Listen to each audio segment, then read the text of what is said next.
അസ്സലാമു അലൈക്കും വറഹ്മത്തുള്ളാഹി വബറകാതുഹു. അൽഹംദുലില്ലാഹി റബ്ബിൽ ആലമീൻ. അല്ലാഹുമ്മ സ്വല്ലി അലാ സയ്യിദിനാ മുഹമ്മദിൻ വഅലാ ആലിഹി വസഹ്ബിഹി അജ്മഈൻ. അല്ലാഹ് അസ്സവജലിൻ്റെ വചനം, അല്ലയോ വിശ്വാസികളെ, നിങ്ങളെ മരണം സമീപിക്കുമ്പോൾ നിങ്ങൾ എന്തെങ്കിലും ഒരു വഖഫ് അല്ലെങ്കിൽ ദാനം അല്ലെങ്കിൽ ഒരു സദഖ തീരുമാനിച്ചാൽ നിങ്ങളിൽ നിന്നും 2 സാക്ഷികളെയും പുറത്തു നിന്നും 2 സാക്ഷികളെയും വയ്ക്കുക. ആ ആയത്ത് അങ്ങനെ തുടരുന്നു. അള്ളാഹു നേർമാർഗത്തിൽ ആക്കുകയില്ല അൽ ഫാസിഖൂനെ, അതായത് വിപ്ലവകാരികൾ അല്ലെങ്കിൽ പറഞ്ഞ കേൾക്കാത്തവർ, പരിധി കടക്കുന്നവർ, അനുസരണ ഇല്ലാത്തവർ, ഇവരെയൊക്കെയാണ് ഉദ്ദേശിക്കുന്ന അൽ ഫാസിഖ് എന്നതുകൊണ്ട്.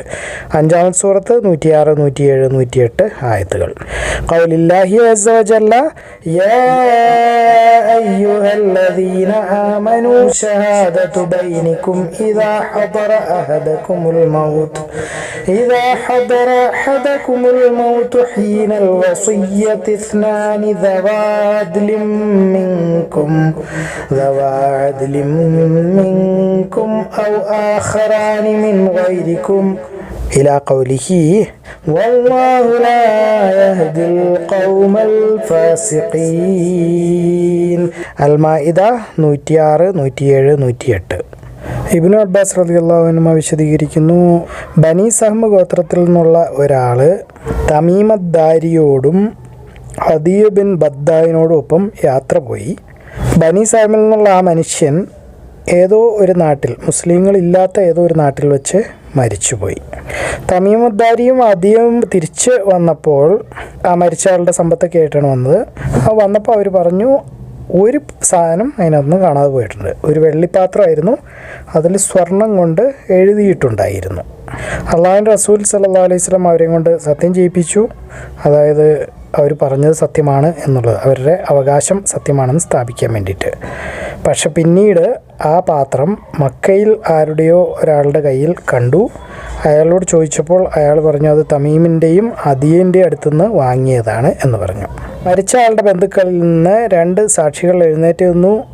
എന്നിട്ട് അവർ പറഞ്ഞു, ഹദിയൻ്റെയും തമീമിൻ്റെയും സാക്ഷിത്വം സ്വീകാര്യമല്ല, അതിനേക്കാളും നല്ലത് മറ്റുള്ളവർ, അതായത് മക്കക്കാർ പറഞ്ഞ സാക്ഷ്യം ആകുന്നു. ആ പാത്രം മരിച്ച ആളുടേതാകുന്നു. അങ്ങനെ അതുമായി ബന്ധപ്പെട്ട് ഈ ആയത്ത് ഇറങ്ങി, അല്ലയോ വിശ്വാസികളെ, നിങ്ങളെ മരണം സമീപിക്കുമ്പോൾ എന്ന് തുടങ്ങുന്നത്.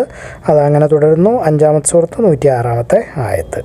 عن ابن عباس رضي الله عنهما قال خرج رجل من بني سهم مع تميم الداري وعدي بن بداء فمات السهمي بالأرض ليس بها مسلم فلما قدم بطريقته فقدوا جاما من فضة مخوصا من ذهب فأحلفهما رسول الله صلى الله عليه وسلم ثم وجد الجام بمكة فقالوا ابتعناه من تميم وعدي فقام رجلان من أولياء السهمي فخلفا لشهادتنا أحق من شهادتهما وأن الجام لصاحبهم قال وفيهم نزلت هذه الآية يا أيها الذين آمنوا شهادة بينكم إذا حضر أحدكم الموت.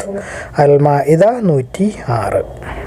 മരിച്ചുപോയ ആളുടെ കടങ്ങൾ വീട്ടുന്നത്, അതായത് വിൽപ്പത്രം ആരാണോ നടപ്പാക്കുന്നത് അയാളാണ് അത് ചെയ്യുന്നത്, പറഞ്ഞേൽപ്പിച്ചു വച്ചിരിക്കുന്ന ഉത്തരവാദിത്തപ്പെട്ട ഒരു മനുഷ്യൻ. പക്ഷേ ബാക്കി സമ്പത്തിൻ്റെ പരമ്പരാവകാശികളാരും അവിടെ ഇല്ല. ഖദാഇൽ വസിയ്യി ദുയൂനൽ മയ്യിത്തി ബിഗൈരി മഹ്ദരിൻ മിനൽ വറസതി. ജാബിർ ബിൻ അബ്ദുള്ള അൽ അൻസാരി റളിയല്ലാഹു അൻഹു വിശദീകരിക്കുന്നു, എൻ്റെ പിതാവ് രക്തസാക്ഷിയായി. ഉഹുദ് എന്ന ഗസ്വ അലി യുദ്ധത്തിൻ്റെ ദിവസമായിരുന്നു. അദ്ദേഹം 6 പെൺമക്കളെ പിന്നിൽ വിട്ടിട്ടാണ് പോയത്. കുറച്ച് കടവും ഉണ്ടായിരുന്നു കൊടുത്തു തീർക്കാൻ.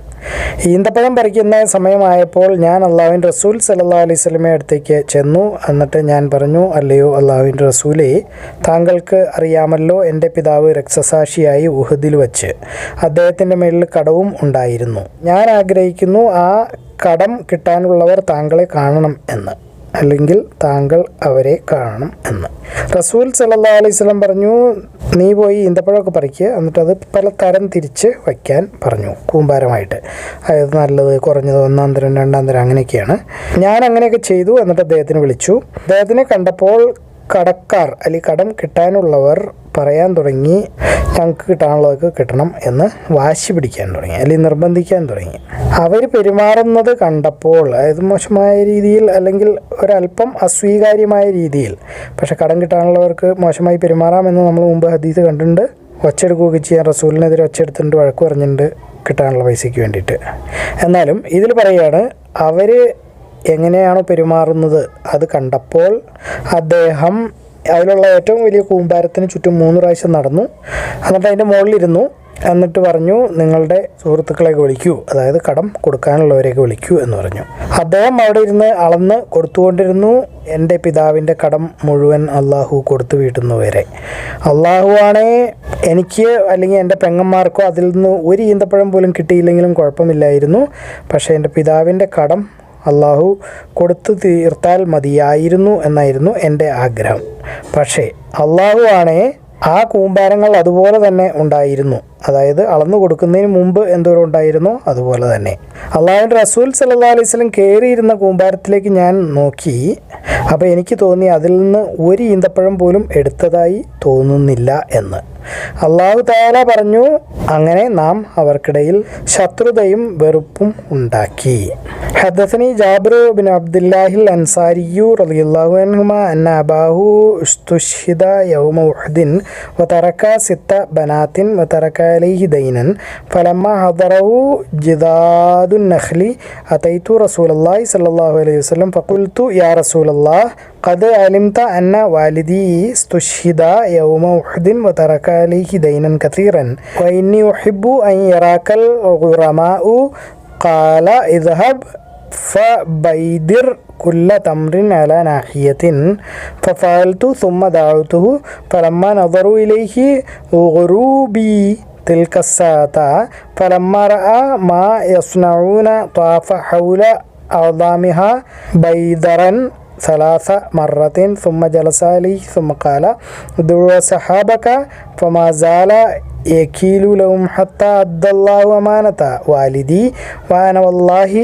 راض أن يؤدي الله أمانة الوالد ولا أرجع إلى أخواتي تمرة فسلم والله البيادر كلها حتى أني أنظر إلى البيدري الذي عليه رسول الله صلى الله عليه وسلم كأنه لم ينقص تمرة واحدة. قال أبو عبد الله غروبي യാനി ഹയ്യജൂബി. അൽഹംദുലില്ലാ, അതോടുകൂടി 55-ാമത്തെ കിതാബ് തീരുന്നു. ഈ കിതാബിൻ്റെ പേര് വസായ എന്നായിരുന്നു.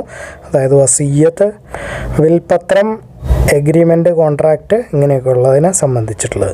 നമ്മൾ കണ്ടത് എല്ലാം ഒന്ന് ഓടിച്ച് നോക്കാം. കിതാബുൽ വസായ, വിൽപത്രം, വസിയ്യത്ത്, അതിൽ ഖുർആനിൽ പറഞ്ഞിരിക്കുന്നത് നമ്മൾ കണ്ടു. പിന്നെ വസിയ്യത്തില്ലാതെ ഇരിക്കുന്ന അത്ര നല്ല കാര്യമല്ല എന്ന് കണ്ടു. മരണം തുടങ്ങിക്കഴിഞ്ഞാൽ പിന്നെ ആ സ്വത്ത് നമ്മളുടെ അല്ല, പരമ്പരാവകാശികളുടെ ആണ് എന്ന് കണ്ടു. അപ്പോൾ എന്തെങ്കിലും കൊടുക്കാനോ സദക്കയോ ദാനോ എന്തെങ്കിലുമൊക്കെ ഉണ്ടെങ്കിൽ അത് മരണം അടുക്കുന്നതിന് മുമ്പേ കൊടുത്തിരിക്കണം.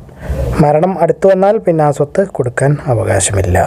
സമ്പത്ത് മുഴുവൻ ദാനമായി കൊടുത്ത് വിൽപത്രം എഴുതി വെച്ച് മരിച്ചു പോയിട്ട് ബന്ധുക്കളെയൊക്കെ അല്ലെങ്കിൽ മക്കളെയൊക്കെ പട്ടിണിയാക്കുന്നതിനേക്കാൾ നല്ലത് അവരെ സമ്പന്നരായി വിട്ടിട്ട് പോകുന്നതാണ്. നമ്മളത് പടച്ചോൻ പറഞ്ഞില്ലെങ്കിൽ നമ്മളത് ചെയ്യാറുണ്ട്. മുഴുവൻ പൊത്തിപ്പിടിച്ച് മക്കൾക്ക് കൊടുത്തിട്ടാണ് നമ്മൾ പോകുന്നത്. അപ്പോൾ അതുകൊണ്ട് നമുക്ക് പ്രത്യേകം എടുത്ത് പറഞ്ഞു തരേണ്ട കാര്യമില്ല. എന്നാലും അതൊരു നിയമമാണ്, നമ്മൾ ചെയ്യുന്നത് ശരിയാണ് എന്ന് വേണമെങ്കിൽ വിശ്വസിക്കാം. ഒരാളുടെ സ്വത്തിൻ്റെ 1/3 വരെ കൊടുക്കാവുന്നതാണ്, പക്ഷേ അതും കൂടുതലാണ് എന്ന് റസൂൽ സല്ലല്ലാഹു അലൈഹി വസല്ലം പറഞ്ഞിട്ടുണ്ട്. ഒരു സാക്ഷിയുടെ വിൽപത്രം നടപ്പിലാക്കുന്ന ആൾക്ക് വേണ്ടിയിട്ടുള്ള പറച്ചിൽ, എൻ്റെ മകനെ നോക്കുക, നിനക്ക്, അതായത് ഈ വിൽപത്രം നടപ്പിലാക്കുന്ന ആൾ എന്ന രീതിയിൽ എന്താണ് അതിൽ നിന്നും എടുക്കാവുന്നത്. ഒരു രോഗിയായി കിടക്കുന്ന ആൾ സംസാരിക്കാൻ പറ്റുന്നില്ല, അയാൾ തലയനക്കുകയോ അല്ലെങ്കിൽ കണ്ണുകൊണ്ടോ കൈവിരലുകൊണ്ടോ എന്തെങ്കിലും ആംഗ്യം കാണിച്ച് കൃത്യമായി ഒരു കാര്യം ഉണ്ട് ഇല്ല അല്ലെങ്കിൽ ആണ് അതെ അല്ല എന്ന് തെളിയിച്ചാൽ അത് മതിയായതാണ്. ഒരു യഹൂദി ഒരു പെൺകുട്ടിയെ, മുസ്ലിം പെൺകുട്ടിയെ തലയ്ക്ക് കല്ലിനടിച്ച് കൊന്നപ്പോൾ, ഐഡൻറ്റിഫിക്കേഷൻ പരേഡ് നടത്തിയപ്പോൾ, ആളെ തിരിച്ചറിയൽ പരേഡ് നടത്തിയപ്പോൾ ആളെ കണ്ടപ്പോൾ ആ കുട്ടി തലയാട്ടി പതുക്കെ അതാണ് എന്ന് അറിയിച്ചു. സംസാരിക്കാൻ പറ്റില്ലായിരുന്നു. വിൽപത്രത്തിലൂടെ പരമ്പരാവകാശികൾക്ക് യാതൊരു അവകാശവും ഇല്ല, അല്ലെങ്കിൽ അതിൽ കൂടെ സമ്പത്ത് കൈയാളാൻ പറ്റുകയില്ല. സമ്പത്ത് അള്ളാഹുവിൻ്റെ നിയമം അനുസരിച്ച് മക്കൾക്ക്, ആൺമക്കൾക്ക് ഇരട്ടി, പെൺമക്കൾ പകുതി, ഉമ്മാക്കൊരു വീതം, വാപ്പാക്കൊരു വീതം, അതുപോലെ ആങ്ങളമാർ, അനിയന്മാർ, ചേട്ടന്മാരുണ്ടെങ്കിൽ അത് മക്കൾ, അങ്ങനെയൊക്കെയാണ് പറഞ്ഞിരിക്കുന്നത്. അത് വിൽപത്രത്തിൽ എഴുതി വെക്കേണ്ട കാര്യമില്ല. വിൽപത്രം എന്നുള്ളത് പുറത്ത് ആർക്കെങ്കിലും, ഇപ്പോൾ ഒരു ഓർഫനേജിന് കൊടുക്കണം, അല്ലെങ്കിൽ എത്തീംഖാനയ്ക്ക് കൊടുക്കണം, അതല്ലെങ്കിൽ പാവപ്പെട്ട ആർക്കെങ്കിലും എന്തെങ്കിലും സ്ഥലമോ പൈസയോ സ്വർണ്ണമോ എന്തെങ്കിലുമോ കൊടുക്കണം, അങ്ങനെയൊക്കെ ഉണ്ടെങ്കിൽ അല്ലെങ്കിൽ പള്ളിക്ക് കൊടുക്കണം. ഇതിനൊക്കെയാണ് വിൽപത്രത്തിൽ എഴുതി വയ്ക്കുന്നത്. അല്ല എൻ്റെ മക്കൾക്ക് കൊടുക്കാനുള്ളത് അത് സാധാരണ നിയമം അനുസരിച്ച് പൊക്കോളും. മരണസമയത്ത് ദാനം ചെയ്യാൻ പാടില്ല. കാരണം മരണസമയത്ത് ആ സ്വത്ത് പരമ്പരാവകാശികളുടെ ആയി കഴിഞ്ഞു. നമ്മൾ മരിക്കുന്നതിന് തൊട്ട് മുമ്പ് ആ സ്വത്ത് പോകും, മരിക്കണം എന്നില്ല. മരണം തുടങ്ങിക്കഴിഞ്ഞാൽ അത് അവകാശപ്പെടാൻ യാതൊരു വകുപ്പും ഇല്ല. അല്ലാഹു അസ്സ വജലിൻ്റെ വചനം കടങ്ങളെല്ലാം കൊടുത്ത് തീർത്ത് കഴിഞ്ഞാൽ എന്ന് പറയുന്നത് ആരൊക്കെയാണ് ബന്ധുക്കൾ, പിന്നെ ഒരു വിൽപത്രം അല്ലെങ്കിൽ ഒരു കരാറ് അല്ലെങ്കിൽ ഒരു എഴുത്ത് കണ്ടുകിട്ടി ബന്ധുക്കളുടെ ഇടയിൽ, അത് അനുവദനീയമാണോ? ഭാര്യയും മക്കളും ബന്ധുക്കൾ എന്നതിൻ്റെ ഉള്ളിൽ ഉൾപ്പെടുമോ? അതായത് വിൽപത്രത്തിൻ്റെ കാര്യം വരുമ്പോൾ കാരണം അവർക്കൊക്കെ റസൂൽ സല്ലല്ലാഹു അലൈഹി വസല്ലം എത്ര സമ്പത്ത് വേണമെങ്കിലും ചോദിച്ചോ, നരകത്തിൽ നിന്ന് രക്ഷിക്കുന്ന കാര്യം മാത്രം എന്നോട് പറയരുത് എന്ന് പറഞ്ഞിട്ടുണ്ട്. ഒരു വഖഫ് അല്ലെങ്കിൽ ഒരു സാധനം കൊടുക്കുന്നു, സദക്കയോ ദാനമോ എന്തെങ്കിലുമൊക്കെ ആയിട്ട്, നടത്തിപ്പുകാരനുമാണ് അയാൾ തന്നെ. എന്നിട്ട് അപ്പോൾ അയാൾക്ക് അതിൽ നിന്നും എന്തെങ്കിലും നിയമപരമായി സാധ്യതയുണ്ടോ?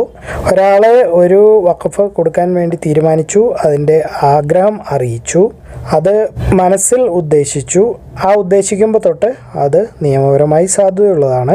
ആരെയാണോ അറിയിച്ചിരിക്കുന്നത് അവർക്കത് നടപ്പിലാക്കാവുന്നതാണ്, അതിൻ്റെ ഉടമസ്ഥൻ ഇല്ലെങ്കിലും, അല്ലെങ്കിൽ വഖഫ് പറഞ്ഞ ആൾ ഇല്ലെങ്കിലും ആ ഉദ്ദേശം അറിയിച്ചിട്ടുണ്ടെങ്കിൽ അത് സാധ്യത ഉള്ളതാകുന്നു. ആരെങ്കിലും ഒരാൾ പറഞ്ഞാൽ എൻ്റെ വീട് സദക്കയാകുന്നു, അല്ലെങ്കിൽ സമ്മാനമാകുന്നു, അല്ലെങ്കിൽ ദാനമാകുന്നു എന്ന് പറഞ്ഞാൽ അള്ളാഹുവിൻ്റെ മാർഗ്ഗത്തിലേക്ക്, എന്നിട്ട് കൃത്യമായി എടുത്തു പറഞ്ഞില്ല അത് പാവപ്പെട്ടവർക്കുള്ളതാണോ അല്ലെങ്കിൽ വേറെ ഏതെങ്കിലും ആളുകൾക്കുള്ളതാണോ എന്ന് പറഞ്ഞിട്ടില്ല, അങ്ങനെയാണെങ്കിൽ ആ സദക്ക നിയമപരമായി സാധ്യതയുള്ളതാകുന്നു. അയാൾക്ക് അത് അയാളുടെ ബന്ധുക്കൾക്ക് കൊടുക്കാവുന്നതും ആണ്. അയാൾക്ക് ഇഷ്ടമുള്ള ആൾക്ക് കൊടുക്കാം. ആരിലും ഒരാൾ പറയുകയാണ് എൻ്റെ ഭൂമി അല്ലെങ്കിൽ എൻ്റെ തോട്ടം സദക്കയാണ് അള്ളാഹുവിൻ്റെ മാർഗ്ഗത്തിൽ, എൻ്റെ ഉമ്മായുടെ പേരിലാണ് അത് കൊടുക്കുന്നത്, അങ്ങനെ പറഞ്ഞാൽ അവൻ്റെ ആ സദക്ക സാധുത ഉള്ളതാകുന്നു. അത് എത്രയാണ് എന്ന് കൃത്യമായി പറഞ്ഞിട്ടില്ലെങ്കിലും, ആർക്കാണ് കൊടുക്കേണ്ടത് എന്ന് പറഞ്ഞിട്ടില്ലെങ്കിലും, ഒരാൾക്ക് അയാളുടെ സമ്പത്തിൻ്റെ ഒരു ഭാഗമോ അതല്ലെങ്കിൽ അയാളുടെ അടിമകളെയോ അതല്ലെങ്കിൽ അയാളുടെ മൃഗങ്ങളെയോ ദാനമായി അല്ലെങ്കിൽ വഖഫ് ആയി കൊടുക്കാൻ അനുവാദമുണ്ടോ? ഉണ്ട്. ഉമർ റളിയല്ലാഹു അൻഹുവിൻ്റെ സംഭവമാണ് അതിനുദാഹരണമായി നമ്മൾ കണ്ടത്. ഖൈബറിലുള്ള സ്ഥലം, ആരിലും ഒരാളെ ദാനമായി കൊടുക്കാൻ വേണ്ടി ഒരു പ്രതിനിധിയെ ഏൽപ്പിച്ചു, അത് പക്ഷെ തിരിച്ച് കൊണ്ടുവന്നു. അല്ലാഹു തആലയുടെ വചനം നമ്മൾ കണ്ടു, ഒരു യതീമിൻ്റെ അല്ലെങ്കിൽ മിസ്കീൻ ദരിദ്രനായ മനുഷ്യൻ്റെ ബന്ധുക്കൾ അവിടെ പങ്കുവയ്ക്കുന്ന സമയത്ത് ഉണ്ടായാൽ അവർക്ക് ആ സ്വത്തിൽ നിന്ന് കൊടുക്കേണ്ടതാണ്. നമുക്ക് ഇത് അറിയില്ലായിരിക്കാം, അതല്ലെങ്കിൽ അറിഞ്ഞിട്ട് കണ്ണടച്ച് നിൽക്കുന്നതായിരിക്കും. സമ്പത്ത് വീതം വയ്ക്കുമ്പോൾ അല്ലെങ്കിൽ അവിടെ ചങ്ങലയൊക്കെ വലിച്ച് അളന്നുകൊണ്ടിരിക്കുമ്പോൾ പാവപ്പെട്ടവരോ അതല്ലെങ്കിൽ യത്തീം മക്കളോ വന്നാൽ അവർക്ക് ആ സമ്പത്തിൽ നിന്ന് കൊടുക്കണം എന്നുണ്ട്. അവിടെ അളക്കുന്നിടത്തിൽ കാണാൻ വരുന്നവർക്ക് എന്തെങ്കിലും കൊടുത്ത് സന്തോഷമാക്കി വിടണം എന്നുണ്ട്. ഇതൊന്നും നമ്മൾ ഒന്നല്ലെങ്കിൽ അറിയില്ല, അല്ലെങ്കിൽ നമ്മളത് പാലിക്കാറില്ല. പെട്ടെന്ന് ഒരാൾ മരിച്ചുപോയാൽ അയാളുടെ പകരമായി ദാനം കൊടുക്കാവുന്നതാണ്. മരിച്ചുപോയ ആൾക്ക് വേണ്ടിയിട്ട്, അല്ലെങ്കിൽ അയാൾ മരിച്ചുപോയ ആൾ ചെയ്തിട്ടുള്ള സത്യം അല്ലെങ്കിൽ എന്തെങ്കിലും വാക്ക് പറഞ്ഞിരുന്നു, അത് നടത്തി കൊടുക്കാവുന്നതാണ്. കാരണം അത് അയാൾ ജീവിച്ചിരുന്നുവെങ്കിൽ അത് ചെയ്യുമായിരുന്നു. ഒരു വഖഫ് ചെയ്യുന്നതിന് സാക്ഷിയായിട്ട് ആരെങ്കിലും വേണോ, അത് ദാനമായി കൊടുക്കാമോ? ഇതെല്ലാം ചെയ്യാവുന്നതാണ്. അല്ലാഹു തആലയുടെ വചനം, യതീമക്കൾക്ക് അവരുടെ സമ്പത്ത് കൊടുക്കുക, നിങ്ങളുടെ ചീത്തയായ എന്തെങ്കിലും സാധനം അവരുടെ നല്ലതിനായിട്ട് മാറ്റിയെടുക്കരുത്. അത് സ്ഥലമോ പൈസയോ അല്ലെങ്കിൽ സാധനങ്ങളോ ഒന്നും മാറ്റിയെടുക്കരുത്. അവരുടെ സ്വത്ത് അന്യായമായി തിന്നരുത്. നിങ്ങളുടെ സ്വത്തുമായി അതിനെ കൂട്ടിക്കുഴയ്ക്കരുത്. അത് ഒരു വൻ പാപമാകുന്നു. നിങ്ങൾക്ക് നീതി നടപ്പാക്കാൻ കഴിയില്ല എന്നുണ്ടെങ്കിൽ യതീമായ പെൺകുട്ടികളെ കല്യാണം കഴിക്കാതെ സ്വതന്ത്രയായ മറ്റ് സ്ത്രീകളെ നിങ്ങൾക്കിഷ്ടമുള്ളവരെ കല്യാണം കഴിച്ച് കൊള്ളുക. അല്ലാഹു തആലയുടെ വചനം യതീം മക്കളെ പരീക്ഷിക്കുക, അല്ലെങ്കിൽ അവർക്ക് ബുദ്ധി ഉറച്ചോ എന്ന് നോക്കാനാണ്, കാര്യപ്രാപ്തിയായോ എന്നറിയാൻ വേണ്ടി അവരെ പരീക്ഷിക്കുക, അവർ കല്യാണപ്രായം ആകുന്നതുവരെ. വിധി കാര്യങ്ങളിലും അല്ലെങ്കിൽ തീരുമാനം എടുക്കാനൊക്കെ അവരുടെ കഴിവ് തെളിയിക്കപ്പെട്ടാൽ അവരുടെ സമ്പത്ത് അവർക്ക് തിരിച്ച് കൊടുക്കുക. അവരുടെ സമ്പത്ത് അന്യായമായി തിന്നുകളയരുത്, പെട്ടെന്ന് ചിലവാക്കരുത്. അവർ വളർന്നു വരുവാണല്ലോ, തിരിച്ചു കൊടുക്കേണ്ടി വരുമല്ലോ എന്ന് വിചാരിച്ച് വേഗം ചിലവാക്കരുത്, അനാവശ്യമായി ചിലവാക്കരുത്. അവരുടെ രക്ഷാധികാരികൾ സമ്പന്നരാണെങ്കിൽ അവർ അതിൽ നിന്ന് എടുക്കരുത്. പാവപ്പെട്ട ആളാണ് രക്ഷാധികാരിയെങ്കിൽ അയാളുടെ ചെലവിനുള്ളത് ന്യായമായ രീതിയിൽ അയാൾ അവർക്ക് വേണ്ടി എന്തുമാത്രം പണിയെടുക്കുന്നു എന്നതിനനുസരിച്ച് അതിൽ നിന്ന് എടുക്കാവുന്നതാണ്. അവരുടെ സമ്പത്ത് അവരിലേക്ക് തിരിച്ചു കൊടുക്കുമ്പോൾ സാക്ഷികൾ ഉണ്ടായിരിക്കേണ്ടതാണ്. അള്ളാഹു എല്ലാ കണക്കുകളും നോക്കാൻ മതിയായവനാണ്. ആണുങ്ങൾക്ക് ഒരു വീതമുണ്ട്, സ്ത്രീകൾക്കും ഒരു വീതമുണ്ട് അവരുടെ മാതാപിതാക്കൾ വിട്ടിട്ട് പോയതിൽ നിന്ന്. അവരുടെ അടുത്ത ബന്ധുക്കൾക്കും ഉണ്ട്. സമ്പത്ത് വലുതായാലും ചെറുതായാലും നിയമപരമായ ഒരു വീതം അവർക്ക് ഉള്ളതാവുന്നു. ഒരു രക്ഷാധികാരി ഒരു യതീമായ കുട്ടിയുടെ സമ്പത്ത് എങ്ങനെ കൈകാര്യം ചെയ്യണം, അതിൽ നിന്ന് എന്തുമാത്രം എടുക്കാം അല്ലെങ്കിൽ കഴിക്കാം, അയാളുടെ പ്രവൃത്തിക്കനുസരിച്ച്. തൊട്ട് മുമ്പ് കണ്ട ആയത്ത് തന്നെ അല്ലാഹു തആലയുടെ വചനം, തീർച്ചയായും അന്യായമായി യതീം മക്കളുടെ സമ്പത്ത് തിന്നുന്നവർ അവർ അവരുടെ വയറിൽ നിറയ്ക്കുന്നത് തീയാകുന്നു, അല്ലെങ്കിൽ അവർ തിന്നുന്നത് തീ മാത്രമാകുന്നു, അവർ ആളിക്കത്തുന്ന തീയിൽ കത്തിക്കപ്പെടും. അല്ലാഹു തആലയുടെ വചനം, യതീം മക്കളെ സംബന്ധിച്ച് അവർ നിന്നോട് ചോദിക്കുന്നു, അവരോട് പറയുക, അവരുടെ സമ്പത്തുമായി മാന്യമായ രീതിയിൽ ജോലി ചെയ്യുക എന്നുള്ളതാകുന്നു ഏറ്റവും നല്ല കാര്യം. നിങ്ങളുടെ കാര്യങ്ങൾ അവരുടെ കാര്യങ്ങളുമായി കൂട്ടിക്കുഴച്ചാൽ, അല്ലെങ്കിൽ അവരുടെ സമ്പത്ത്, സ്വത്ത്, സാധനങ്ങൾ ഇതൊക്കെയായി അങ്ങനെ ചെയ്താൽ അവർ നിങ്ങളുടെ സഹോദരങ്ങളാവുന്നു. അള്ളാഹു ആരെ ദുരുദ്ദേശം ഉദ്ദേശിക്കുന്നുവോ അത് അള്ളാഹുവിന് മനസ്സിലാവും. അതായത് അടിച്ചു മാറ്റാൻ വേണ്ടി ചെന്നേക്കുന്നതാണോ അതേ അവരെ സഹായിക്കാൻ ചെന്നാണോ എന്ന് അള്ളാഹുവിന് അറിയാം. ആരൊക്കെ അവരുടെ സ്വത്ത് അന്യായമായി വിഴുങ്ങുന്നുവോ അതും അവർക്കറിയാം. ആരാണോ നന്മ ഉദ്ദേശിക്കുന്നത്, അതായത് അവരുടെ സമ്പത്ത് സൂക്ഷിച്ച് വച്ച് ആ പിള്ളേർ വലുതാവും കൊടുക്കണം എന്നാണ് ഉദ്ദേശിക്കുന്നത്, അതും അള്ളാഹുവിന് അറിയാം. അള്ളാഹു ആഗ്രഹിച്ചിരുന്നുവെങ്കിൽ നിന്നെ അള്ളാഹു കഷ്ടപ്പാടിലാക്കുമായിരുന്നു. കാരണം അള്ളാഹു എല്ലാ കഴിവുള്ളവനും എല്ലാ ബുദ്ധിയുള്ളവനും ആകുന്നു. യാത്രയിൽ യതീമായ ഒരു കുട്ടിയെ ജോലിക്ക് എടുക്കുന്നത്, അല്ലെങ്കിൽ ജോലി കൊടുക്കുന്നത്, അല്ലെങ്കിൽ വീട്ടിലായിരിക്കുമ്പോൾ ജോലി ചെയ്യിപ്പിക്കുന്നത്, അത് അവന് പ്രയോജനമുള്ള കാര്യമാണ് എങ്കിൽ. യതീമായ കുട്ടിയെ അവൻ്റെ ഉമ്മാക്കും അവൻ്റെ കൊച്ചാപ്പ അല്ലെങ്കിൽ എളാപ്പ, രണ്ടാം കെട്ട് ആണ് ഉദ്ദേശിക്കുന്നത്, ഉമ്മാനെ രണ്ടാമത് കല്യാണം കഴിച്ച എളാപ്പ, അവരുടെ ഉത്തരവാദിത്തമാകുന്നു ആ കുട്ടിയെ നോക്കുക എന്നുള്ളത്. അവന് രക്ഷാധികാരി വേറെ ഉണ്ടെങ്കിലും, അതായത് ഇവർ അവൻ്റെ രക്ഷാധികാരിയല്ല, വേറെ ആരെങ്കിലുമാണ് നോക്കുന്നത്, എന്നാലും അവർക്ക് അതിൽ ഉത്തരവാദിത്തമുണ്ട്. ഒരാൾ ഒരു കഷ്ണം ഭൂമി വഖഫ് ആയി കൊടുത്തു, പക്ഷെ അതിൻ്റെ അതിർത്തി തീരുമാനിച്ചിട്ടില്ല, എന്നാലും ആ വഖഫ് സാധുതയുള്ളതാകുന്നു.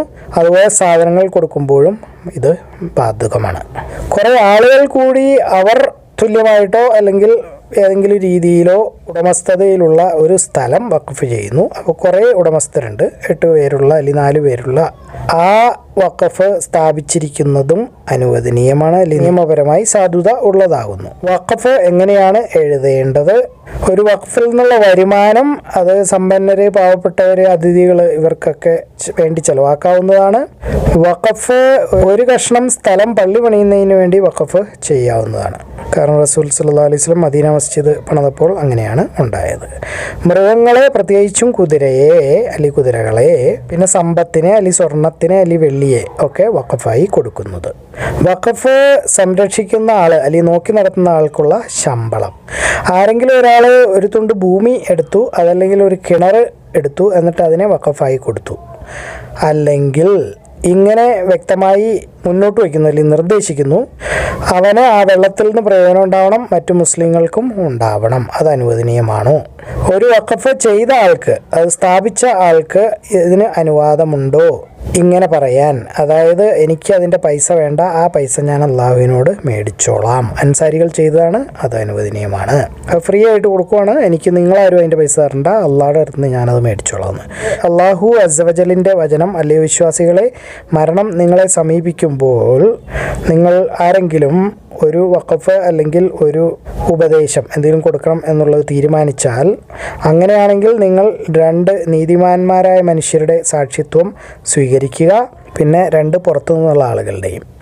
ആയത്ത് അങ്ങനെ തുടരുന്നു. അള്ളാഹു അൽഫാസിഖൂൻ, അതായത് എന്തിനെ എതിർക്കുന്ന, അനുസരണയില്ലാത്ത ആളുകളെ നേർമാർഗത്തിലാക്കുകയില്ല. വിൽപത്രം നടപ്പിലാക്കേണ്ട, അല്ലെങ്കിൽ വിൽപത്രത്തിലുള്ള നിയമങ്ങൾ നടപ്പിലാക്കേണ്ട ആള് ആരെയാണോ ഏൽപ്പിച്ചിരിക്കുന്നത് അയാൾക്ക് വിൽപത്രം എഴുതിയ ആളുടെ അല്ലെങ്കിൽ മരിച്ച ആളുടെ കടങ്ങൾ വീട്ടാൻ അനുവാദമുണ്ടോ? അയാളുടെ സമ്പത്തിൻ്റെ പരമ്പരാവകാശികൾ അവിടെ ഇല്ല, അപ്പോൾ അത് ചെയ്യാവുന്നതാണ്. 55-ാമത്തെ കിതാബ് വസിയ്യത്ത് അല്ലെങ്കിൽ വസ്വായ തീർന്നു. അൽഹംദുലില്ലാഹ്, നമുക്ക് അടുത്ത കിതാബിലേക്ക് പോവാം. ഇതിലൂടെ നമ്മൾ പഠിച്ചത് അള്ളാഹു നമ്മൾക്ക് ഉപകാരപ്രദമാക്കി തരട്ടെ. ആമീൻ. അല്ലാഹുമ്മ ഗഫിർ ലിൽ മുഅ്മിനീന വൽ മുഅ്മിനാത്ത് വൽ മുസ്ലിമീന വൽ മുസ്ലിമാത്ത്. അല്ലാഹുമ്മ അഇസ്സൽ ഇസ്ലാം വൽ മുസ്ലിമീൻ. ആമീൻ യാ റബ്ബൽ ആലമീൻ. അള്ളാഹു ആലം. അള്ളാഹു എല്ലാ കാര്യങ്ങളും ഏറ്റവും നന്നായി അറിയുന്നു. നിങ്ങളിത് കാണുക, ഖുർആൻ പഠിക്കുക, എല്ലാവരിലേക്ക് എത്തിച്ചു കൊടുക്കുക. ബാറക്കല്ലാഹു ലി വലക്കും. അസ്സലാമു അലൈക്കും വറഹ്മത്തുള്ളാഹി വബറകാതുഹു.